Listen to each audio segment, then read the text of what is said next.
Nel 42 a.C. Concordia Sagittaria divenne colonia romana con il nome di Iulia Concordia, collocata sulla via Ania tra Altino ed Aquileia.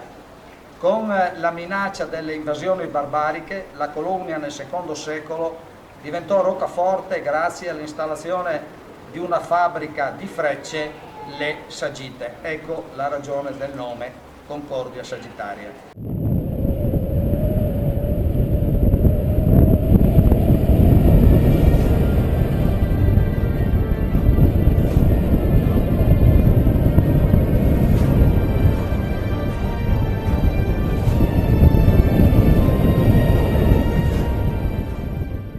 Intorno all'undicesimo secolo rinacque come cittadina vera e propria, feudo sede diocesana dipendente del patriarcato di Aquileia.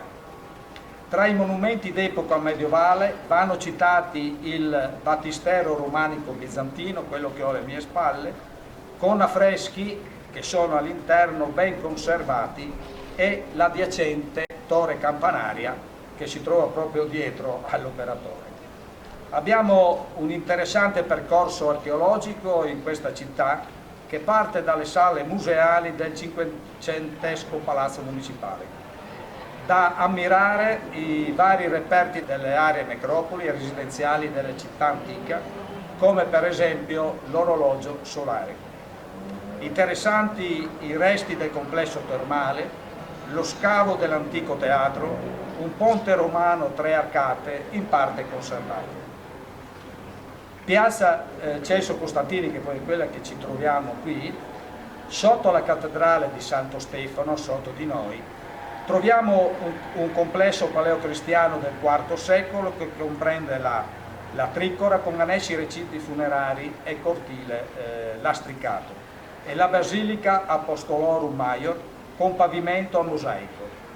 Sul lato settentrionale dell'area è visibile un segmento della strada consolare romana, via Ania, perfettamente conservata. Numerosi reperti rinvenuti nelle diverse campagne di scavo sono esposti anche nel Museo Nazionale Concordiese nel vicino Portoguaro. La diocesi prende il nome della città romana di Iulia Concordia, oggi Concordia Sagittaria come abbiamo detto, e le origini del cristianesimo sono tuttora incerte. La tradizione locale ricorda un gruppo di cristiani proveniente da Vicenza, uccisi a Concordia durante la persecuzione di Diocleziano attorno al 304 e venerati ancora oggi come martiri. Le reliquie sono conservate in un'apposita cappella nell'attuale cattedrale. La diocesi fu eretta nel IV secolo. Il primo vescovo certo di una diocesi a sé stante è Chiarissimo, presente al Sinodo di Grado nel 579 e quello di Marano nel 590. Concordia, suffraganea del Patriarcato di Aquileia, e tale resterà anche dopo la creazione del Patriarcato di Grado. In seguito all'invasione dei Longobardi, accompagnati dalla distruzione di Concordia, il vescovo e il clero e i fedeli ripararono a Caorle, nel dominio dei Bizantini.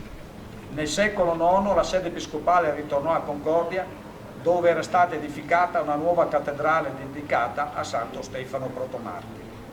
Nel frattempo una scissione aveva dato origine alla sede autonoma di Caorle. Nel 1586 la sede vescovile fu trasferita a Portoguaro a causa dell'azione dei fiumi Tagliamento e Livenza.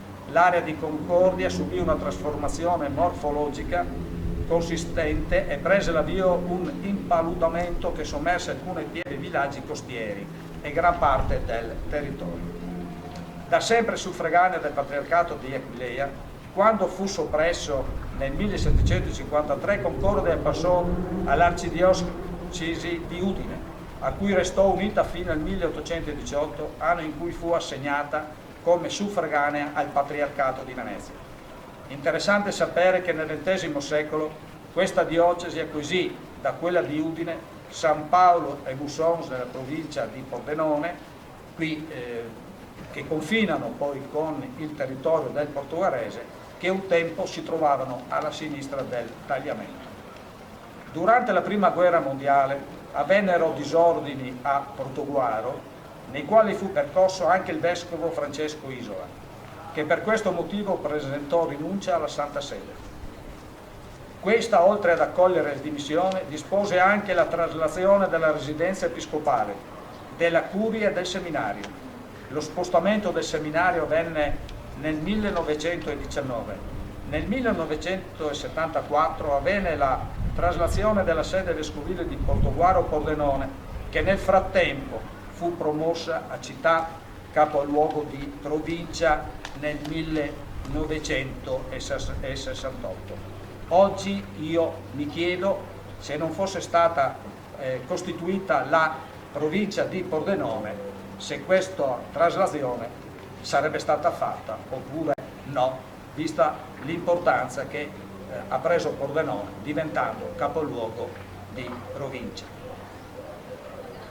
Parlare della bonifica qui a Concordia è fondamentale, è necessario, perché entriamo nelle identità di Concordia, anche linguistica, e non possiamo non focalizzare l'attenzione non solo alle figure che rappresentano la storia di Concordia, come il cardinale Costantini, che è partita tutta la procedura prevista del diritto canonico per che possa diventare santo, ma anche sulle migliaia e migliaia di braccianti rappresentati da un'unica figura comune, Toni dell'Aga, la statua che possiamo ammirare, voluta proprio dal cardinale Costantino, che hanno modellato la trasformazione del territorio, del modo di vivere, ai mestieri, alle famiglie, alle tradizioni.